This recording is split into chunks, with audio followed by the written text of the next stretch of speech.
வணக்கம், good evening to all. இன்றைக்கி ஒரு ஈவினிங் வ்ளாக் பார்க்கலாமா? சும்மா உட்காந்துட்டு இருந்தோம், என்ன பண்ணலாம் நைட்டுன்னு யோசிச்சுக்கிட்டே இருந்தேன். ஆனால் அது இல்லையாகும்.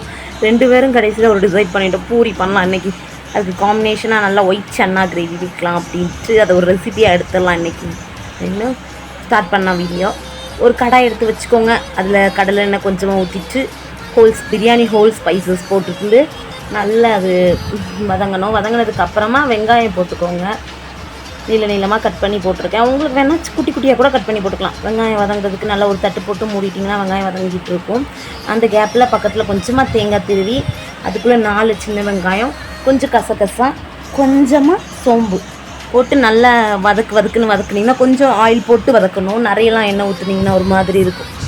நான் எப்போவுமே லிட்ரலி கொஞ்சமாக தான் ஆயில் சேர்ப்பேன். எப்போவுமே என் குழம்புல எண்ணெய் மிதக்காது. எண்ணெய் மிதந்தாலே எனக்கு செட் ஆகாது என் பாடிக்கு. நான் எப்போவுமே ஆயில் கம்மியாக தான் எடுத்துப்பேன்.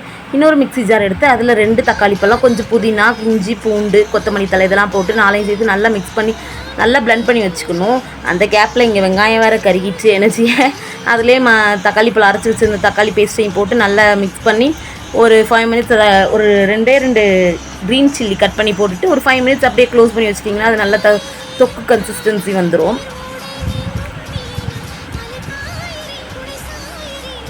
நல்லா இந்த மாதிரி ஒரு தொக்கு கன்சிஸ்டன்சி எண்ணெயெல்லாம் பிரிஞ்சு அப்படி வந்துடும். அதுக்கப்புறமா ஒரு 2 ஸ்பூன் சில்லி பவுடரு, ஒரு 3 ஸ்பூன் அளவு மல்லிப்பொடி, அது கூட கொஞ்சம் கறி மசால் பொடி, 1 ஸ்பூன் மஞ்சள் பொடி, ஒரு சிட்டிகை மஞ்சள் பொடி போட்டு தேவையான அளவு உப்பும் போட்டு நல்லா வதக்கிட்டிங்க. மசாலாவோட பச்சை வாடெல்லாம் போகிற அளவுக்கு வதக்கிட்டு அதுக்கடுத்து குக்கரில் வேக வச்சுருந்தேன் ஒயிட் சன்னாவையும் போட்டு நல்லா மிக்ஸ் பண்ணி வச்சுட்டு அது கூட தேங்காய் பேஸ்ட் அரைச்சி வச்சுருந்த தேங்காய் பேஸ்ட்டையும் ஊற்றிக்கணும். அந்த வீடியோ கேப்சர் பண்ண மறந்துட்டேன்.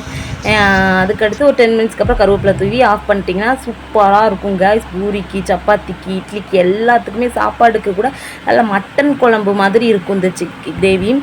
பிடிச்ச மாதிரி சமைங்க, ஆசைப்பட்டு சாப்பிடுங்க. வீடியோ பிடிச்சிருந்தா லைக் பண்ணுங்கள்.